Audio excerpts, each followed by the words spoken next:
Yo, what's good? Welcome back. So here are 8 facts that you probably didn't know and probably will never need to know about playing cards.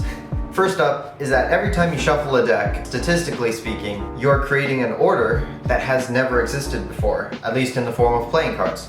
So the math behind it is 52 factorial. Essentially, how many different ways can you arrange 52 cards? And if you do the math, which I didn't, I googled it, comes out to be 8.66 times 10 to the 67. That's essentially an 8 with 67 zeros after it, which is more ways than there are atoms in the earth. So that's something for you to think about next time you're shuffling a deck of cards, is that you're probably creating a pattern that is brand new.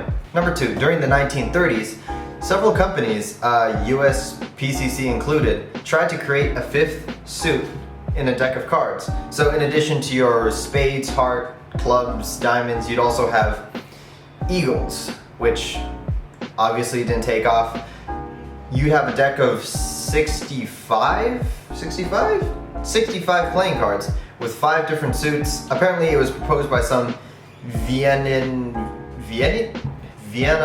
a dude from Vienna, psychologist that is, and he said adding another suit would create more complexity and make games more interesting. And yeah, it made them more complex and to some extent too complex, and it was a big failure and it didn't work. But as for trivia, there was one time where there were 5 suits in a deck of cards.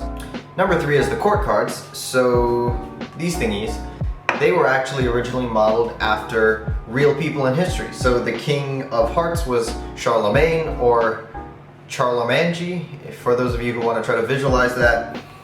The King of Diamonds was Julius Caesar. The King of Spades apparently was David, like the David, like King David from the Bible, which I don't know how they figured out how to draw him,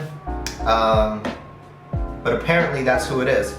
And the King of Clubs is allegedly Alexander the Great. I don't know, fact check this if you want, but I've also heard something similar of the sort. So yeah, take it with a grain of salt. This is off Google. Number four is that during World War II, there were a bunch of POWs, prisoners of war, that needed help in Germany. And what the US military did is they got the help of US PCC, who already made playing cards at the time, and they made them make playing cards that when they got wet and peeled apart would have maps on the inside.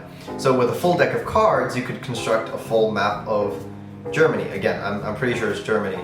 And they sent those cards to POWs, and I think it helped a few escapes. I've actually seen one of those decks at a spy museum in DC. So yeah, that's actually really cool that they designed those. Be a really cool collector's item. Number 5, so apparently during the Vietnam War, there was this whole thing that went on with Ace of Spades. Let me explain.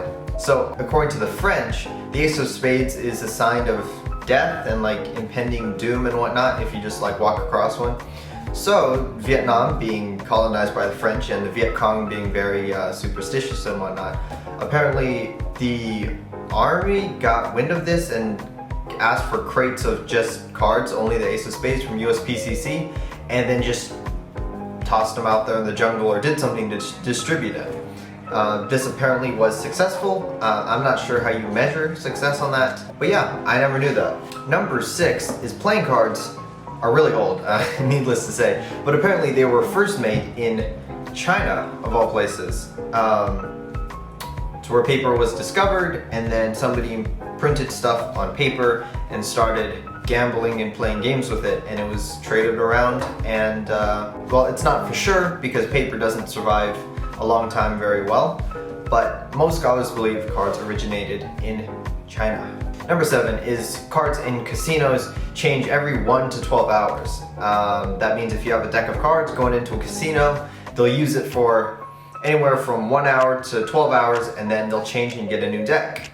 This has a lot to do with whether the cards are hand-dealed or whatnot. It's to keep cards nice and keep people from cheating, essentially. But also part of this is if you're ever in Nevada, going around Reno or Las Vegas or something like that, if you go to certain stores, you can actually find cards that aren't used by the casinos that are just dumped out there, and you can get a lot of playing cards really cheaply. And the last one, number 8, is that USPCC had a plant in Cincinnati, Ohio. It's where they printed all their playing cards. But in the I think it was the 1990s, somewhere around there, they moved to Larder, Kentucky.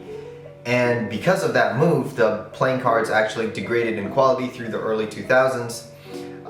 So the old Blue Seal Cincinnati, Ohio decks are actually worth more, and yeah, they're actually a sought after collector's item, and magicians and cardists and people, well, some, not all, some think that they handle a lot better than current day USPCC decks. Also, RIP USPCC, it's now all Cardamundi, but as long as they keep bikes and all that stuff going and it feels the same, I'm happy. Alright, that's it for this video. Feel free to like and subscribe down below, do all that good stuff if you feel so compelled to do. Yeah, hope you enjoyed. I will see you guys in the next video. Peace.